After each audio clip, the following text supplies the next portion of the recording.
Let's go, let's go, let's go! It's your man Mike Bowens coming to you once again, live and direct from Unleashing the Creativity Within You. This is a very special episode. Oh, I'm so excited, I'm so pumped. How about you?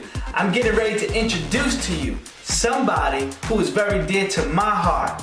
Oh, she's so close to my heart that even she got one of my ribs. I'm talking about my baby boo. I'm talking about my wife. Yes, at one point in time, she struggled deeply with anxiety.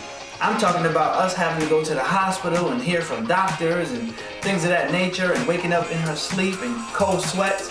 But I want to tell you the good news. I want to tell you how she overcame it. I want to tell you how she defeated it. I want to tell you how she beat it. But in fact, instead of me telling you, I want her to tell you.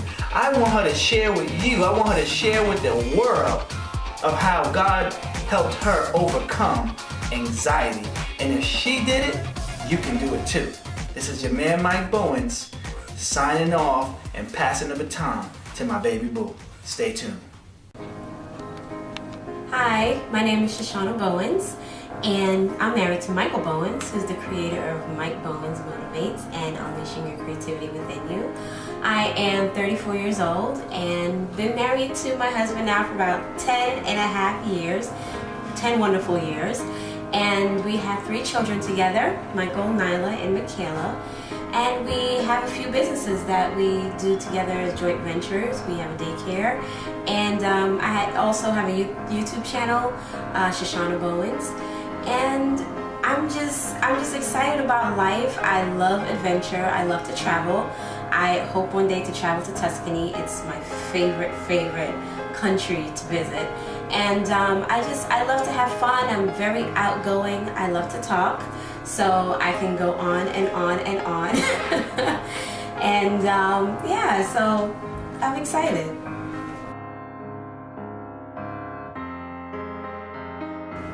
Let's see. In 2012, we moved to Georgia. We had a very successful business here. We had a daycare. And we moved to Georgia because it was so many things that was going on, and I didn't really know how to deal with stress or pressure because I never had to deal with it.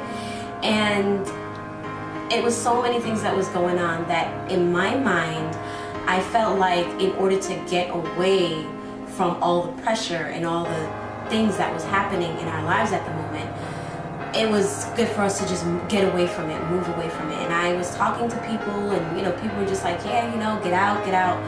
And so we moved to Georgia, and it was a big move. It was a quick move.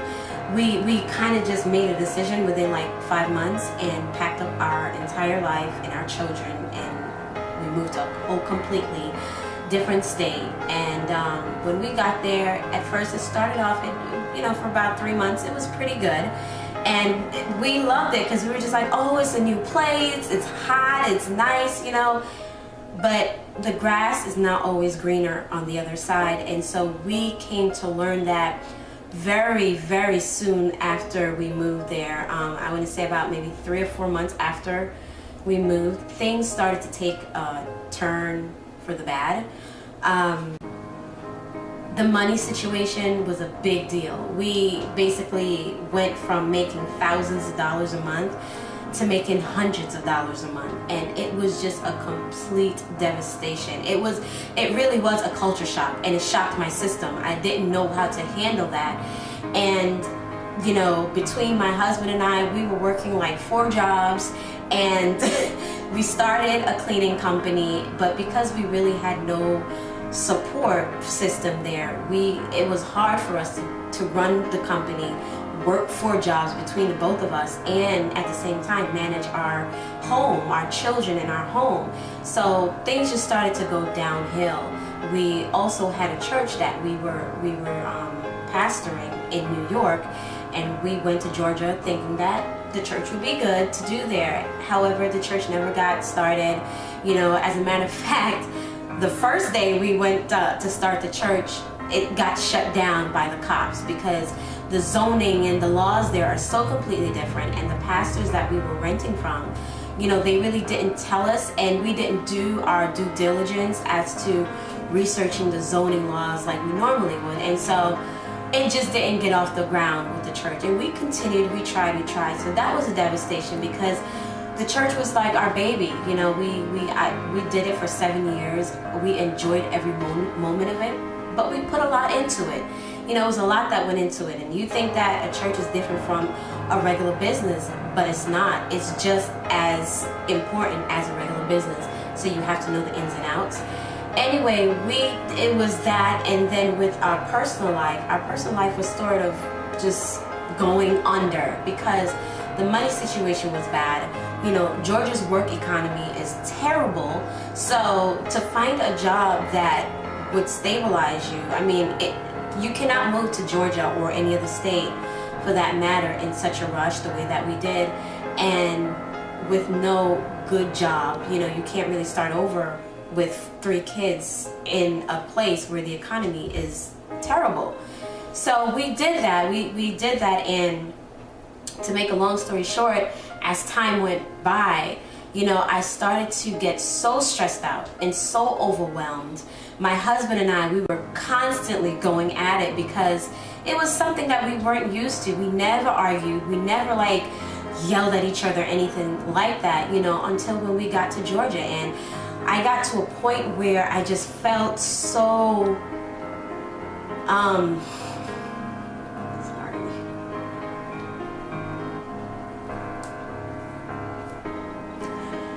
I felt so empty and I felt so burdened, you know, and my husband, he was dealing with his own issue because if I felt that way as a mom, as a wife, as a woman, I couldn't imagine what he was feeling as a man, as a husband, as a father. And it was rough, it was hard. We lost everything that we went down there with. Money, we got evicted a few times because the jobs that we were, you know, trying to hold down, they couldn't pay us. So we had to leave those jobs and try to find something else. And it took my husband 10 months to find a job. And then when he finally did find it, it was a security guard working in one of the craziest neighborhoods. I mean, gunshots everywhere. There were nights that I would sit up and just pray and just worry, is he gonna come home? You know, and it was terrible. So it was a lot of stress that we took on, and it came so fast, and I didn't know how to handle it. I didn't know how to deal with it. I had no outlet. I was reaching out to different people, different women, but for some reason that they just wasn't reaching back, and so I didn't know how to handle that kind of stress and that kind of change. And I got admitted into the hospital 3 or 4 times for anxiety and stress, which I never had anxiety before. And when I went to the hospital, it just felt like it wasn't a normal feeling, you know. And when I got there, the doctors, they were just like, what's happening in your life? What's going on? You know, and I was just telling them, like, I'm just extremely stressed out. And it was because of the change and the big change and all those things that was happening in our lives that caused that anxiety to come on, and I just didn't know how to deal with it. So it was just the pressure of moving to a whole new state, a whole new place, and having to deal with the change and the shift of how it all happened. And that's when the journey with anxiety started for me.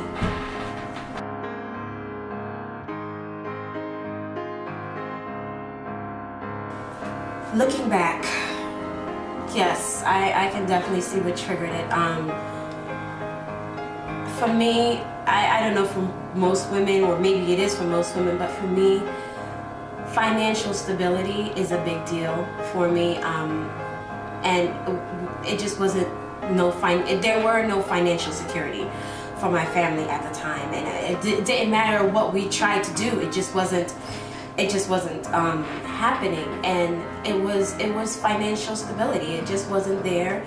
You know, I couldn't get to do a lot of things with my family and look the way I wanted to look and present myself in a certain way that I normally would. And so it was definitely financial stability. That played a big part. It was also the church. You know, we put a lot into it and it became our baby. And so when that didn't happen, it felt like a part of me had died, you know, because we so badly wanted it to happen and to work out. And when it didn't, it just felt like, you know, sometimes you feel like there are people waiting for you to fail. And that's exactly what I felt like. I felt like people were waiting to see us fail, and I felt like a failure.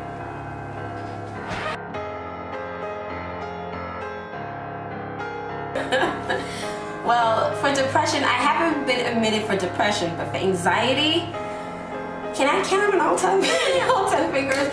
My husband, he's just like, listen, we're gonna have to do something different because these hospital bills that you're racking up is crazy.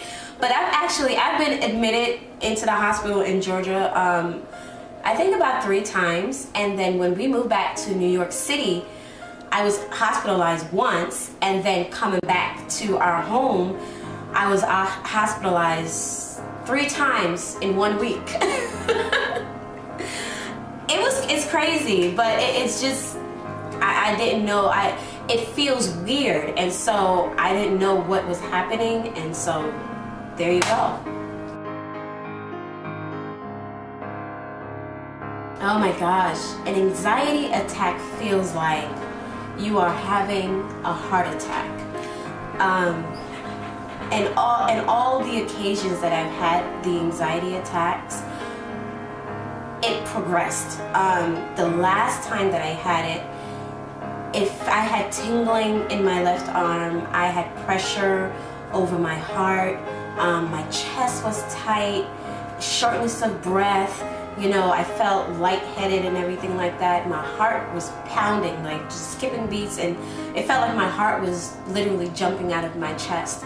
And so being, you know, I like to do a lot of research and stuff like that on health. And so when I go on a computer and I'm researching, you know, heart attacks and anxiety, and to see what the differences or the similarities are, it was extremely similar to a heart attack. And so that's what I thought I was having. And then the second night, I woke up in cold sweats. Like my shirt was wet, you know, my heart was palpitating.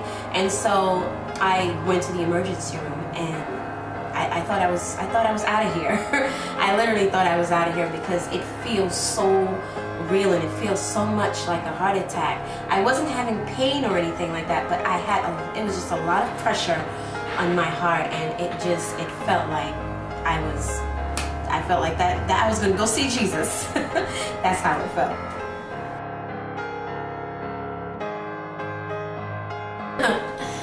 The doctors told me, Mrs. Bowens, what's going on in your life? They asked me. And this is for every doctor. This is the question that they pose. What's going on in your life? And I would tell them, you know, the stress, the daycare, we're renovating, moving, all the stuff. And they would say to me, well, we did the EKG and we did all these tests and everything, and you're completely healthy. Your heart is healthy. You're a healthy young woman, but I think it's all in your mind.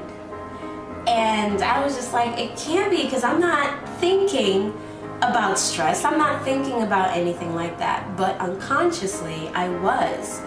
And that's just been the repeating theme from the doctors. They've just been telling me, it's all in your head. It's all in your head. It's what you're thinking. It's, you know, you've got to think on things that will cause you to have peace and not be anxious about anything. So that's been the resounding theme, is that it's in your head. Oh wow, that was so amazing. That was awesome. And that was just part 2 of overcoming anxiety. Yeah, my wife just gave a little bit of a testimony. You know, the scripture says that we overcome by the blood of the Lamb and by the word of our testimony. You need to hear somebody else's story sometimes, even when you're going through something, because when you hear how somebody else went through it, then you believe that you can make it as well. How about you? I feel encouraged right now. I feel inspired right now. I feel like I'm just ready to run around the building right now. How do you feel? Listen, that was part 2.